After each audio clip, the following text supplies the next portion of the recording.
Hey everybody, this is Munch and Steve, CEO to CEO. I am with one of my favorite CEOs. He's breaking down all barriers, and of course, Calvin Quallis. What's going on? What's up? What's up? Thanks for having me.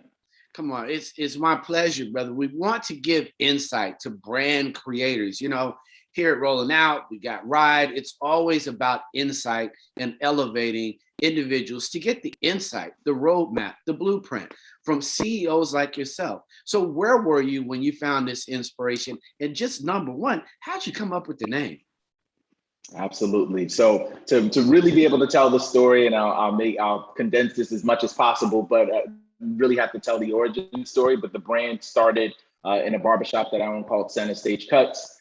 Noticed an issue of customers that were coming into the shop, very dry, frizzy beer and heads, predominantly African American and Hispanic customers, and bored with the daytime desk job, and decided that evenings and weekends I'd go home, learn everything I could about natural ingredients and botanicals, and started to craft products in the kitchen of my home to solve the issues that I'd spotted at the shop.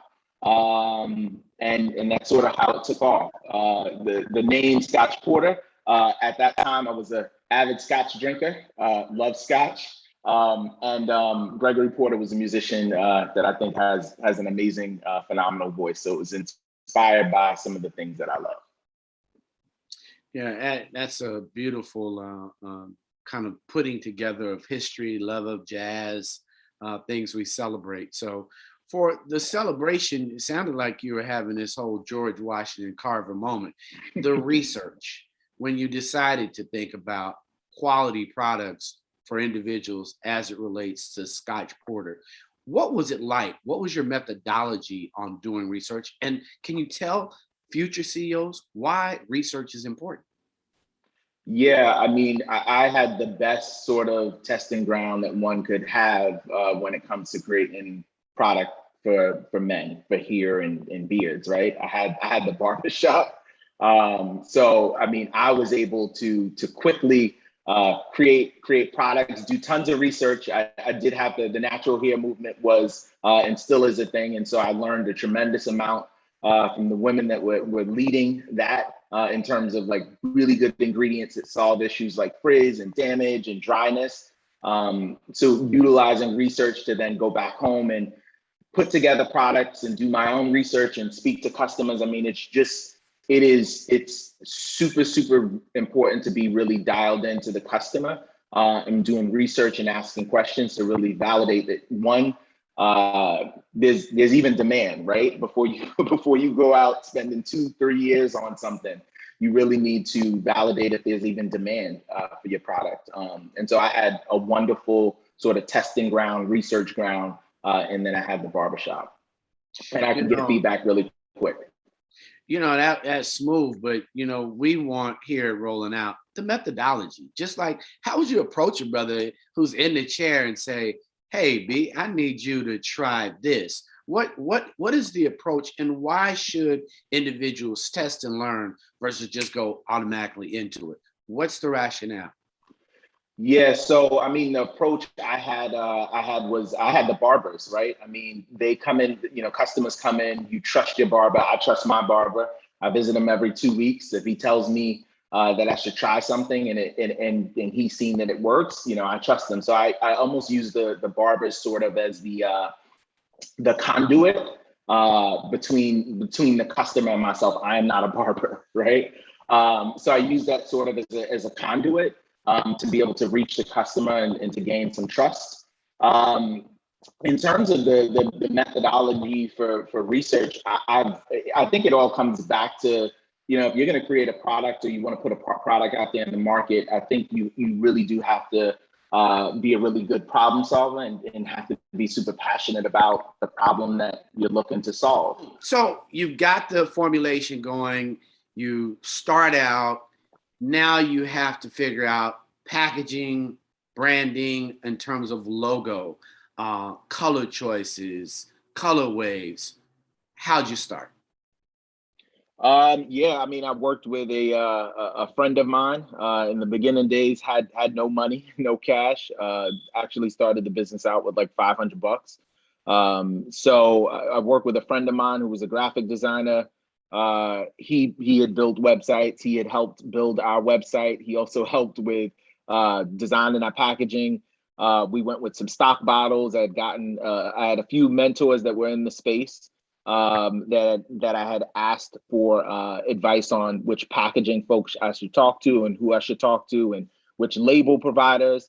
So I just had some conversations with some packaging folks, bought a lot of stock packaging, no minimums, and kind of really just wanted to test this thing out to see if I had something. So I didn't spend a whole bunch of money in the beginning days because I didn't have a bunch of money in the beginning days. But also to me, it was, I've always taken a stair step approach, right? So crawl, walk, run. So just reinforcing that for young people, old people, people getting ready to create brands. Why stock? You dropped it quick. It was no minimums, but kind of even share that stair stepping yourself. Why, as a principle of success, is it important for a CEO who has this new product to kind of use that stair step approach? Because it's a new business. I mean, just business inherently has tons of risk, right? And until you've been out in the market for a little while, until you've, gotten some traction, until you've proven that you have a customer and that you have a product that the customer wants. Spending a ton of money and not validating the idea up front can lead to disaster, can put you in a really tight financial bind, and have hurt many, many entrepreneurs. And so I think I've always been a bit cautious, but also I'm a risk taker, right? But I've always been cautious. And so I think it's important to kind of test the idea out, to start slow, start kind of where you are. And I believe in not putting yourself in crazy debt to kind of launch a business initially. Now, I will say that in the earlier days, I leveraged things just like other entrepreneurs have as well, credit cards and that sort of thing. Um, I didn't have $25,000 on a credit card, so I didn't have $25,000, to sort of risk. But I've always taken a stair step approach before I run. Right. When you think about the relationship, learning, distribution, having mentors who are other CEOs, there are a few hair brands that are already inherently in Baltimore. There are people there. How do you lean into your friends without them feeling like you're a competitor? Yeah, they very different business. I was mainly focusing on catering to men, and the folks that I had sort of leaned on and asked for advice were focused on women. I was actually just starting out, so I don't think they saw me as a threat anyway. They had been in the market, 3, 5 years. So who's this guy?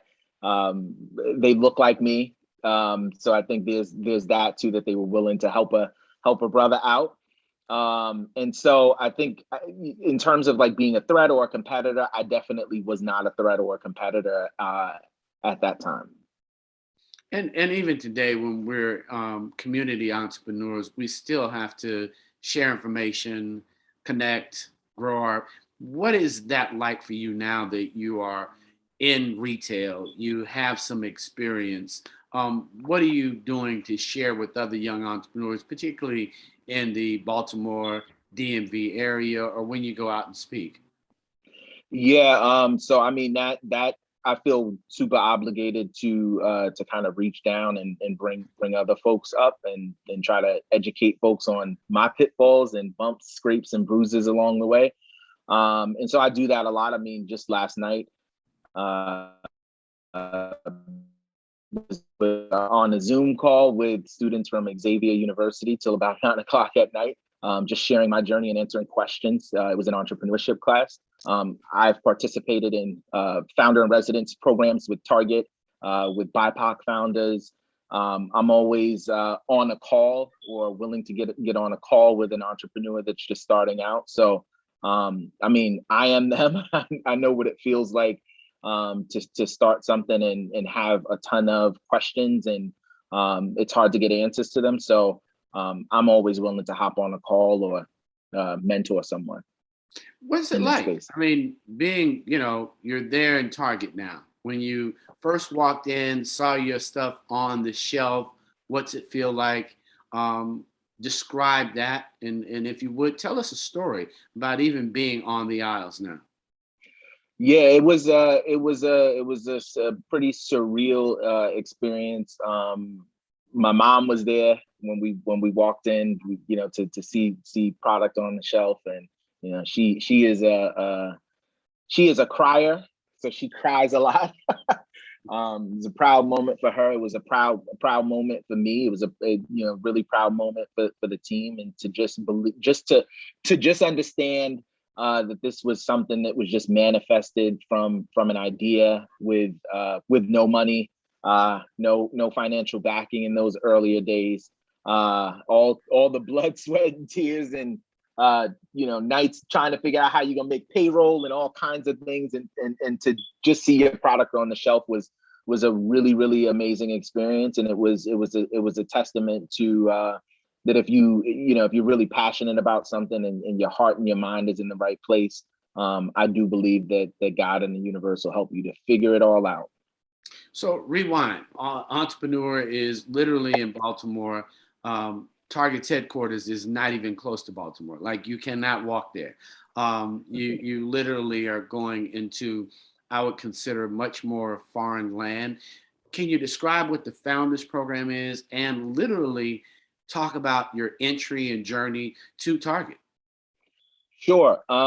So my entry and journey into Target, I participated in a festival. There was a distributor there.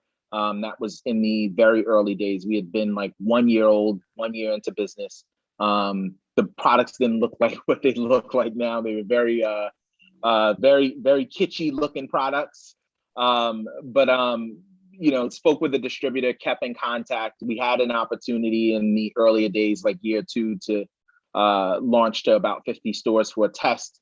We were a direct to consumer company in those beginning days, and I had no real interest in launching at retail then, because the arbitrage was online D2C at that time.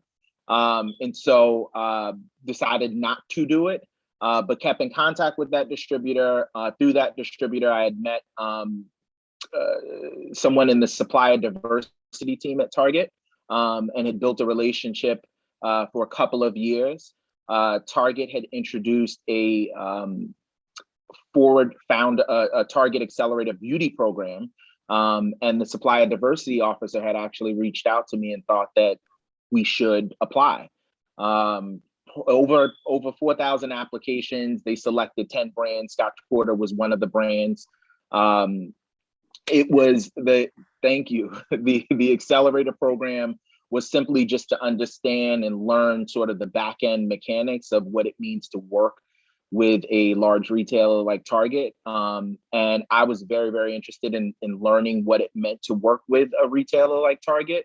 No real expectations on being selected, because that wasn't what the program was about, to become a supplier or a vendor for Target. But utilized it because I understood that retail was going to play a big part of our business, because still today, 80% of purchases happen at retail.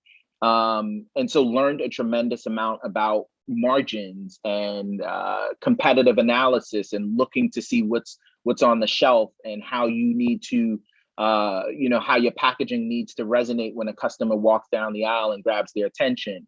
Price per ounce definitely matters at mass retail. And so learned about shipping, and met a whole host of executives who gave advice, learn how to pitch, right? There was a whole host of things that I learned through that accelerator program that proved super valuable in working with a retailer like Target. It is difficult to work with mass retailers.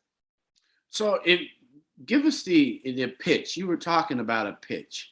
Um, Give us some young entrepreneur, or even not just young, someone just getting in. They're going in to pitch their brand for either funding or shelf space. What's a good 1, 2, 3 punch for that individual to really know that they must deliver in order to score? Yeah, I think a really good pitch starts with the story, a story that is authentic to you, authentic to your brand, really connects with the person that you are pitching to. The person on the other side really has to believe and feel that you are passionate, wants you to win. So I think story, why you created the brand, why it's so important to you is absolutely important when you're pitching to a retailer or just anyone, right? That emotional connection. I think the second thing is obviously having a unique point or unique position for the brand.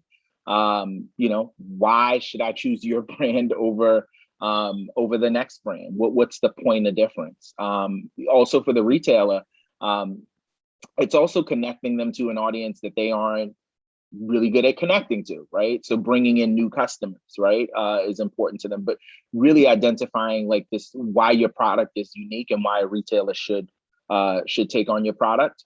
And then, I mean, it's so that's really it. It's the positioning of the brand, the passion behind it, why makes for a really, really good pitch. Cool. Financing. CEO, you got to watch the money, got to finance this big dream. What would be the thing that you would share with any CEO as it relates to growth, scale, and their money? Yeah, the one thing that I would say is if you are looking for outside finance or investment, um, be very, very clear on what you will do with that money and how you will use it to scale, because it has to be paid back. And for many entrepreneurs just starting out, it is very hard. I will not say impossible, but it is very, very hard to get a traditional bank loan. And so most startups raise money from outside investors, VCs, angel investors. They are not giving you money because they may like you, but they are not just giving you money because they like you. They expect a return. And with that return comes a timeline. There comes goals that you need to hit. And it can put lots of pressure on a business that didn't have revenue, year over year revenue goals, right? Or profitability goals, right? Now all of a sudden you have that, and you have the responsibility to scale a brand and bring a return back. So I'd say be very, very clear on what you're going to do with the money and how you are going to use it to scale before even considering taking money, and making sure that you have an idea that's validated before you take it, because it can put lots of stress on you in the business. But I believe that if done intentionally and well thought out, that finance can absolutely have an impact on your ability to scale your business. And I mean, we've leveraged financing. Initially, we bootstrapped the business for the first 2 years, and then raised a series seed round from I won't call them unsophisticated investors, but more like angel investors. Before then, raising a Series A round with more experienced operators in the beauty space. And we're in the process of raising a Series B round. What I've learned throughout the process is that those initial investors, they provided a check, the seed round investors, but they didn't necessarily provide a tremendous amount of value in the space. Whereas our Series A investors who have operational experience in the space provide really sound advice. And it isn't just can make connections. And they have made connections. They have offered advice that's been really important to helping us scale the business. So I'd say it's also about thinking about, it's about smart money, not just any money. Right. So lastly, you have the experience. You mentioned Xavier. If you were giving a speech at Xavier, or even one of my favorite, Morgan State there, University, or Howard or Hampton right there in the DMV. What would be the three things that you would share with entrepreneurs that they should do once they graduate, given their vision for entrepreneurship? Yeah. One, I would say it's probably going to be more than three. But the first thing I would say is be open to exploring to figuring out what it is that you want to do. Be open, right? The second thing that I would say is if you've identified that there's a business that you want to create, the very first thing you should do is do some research.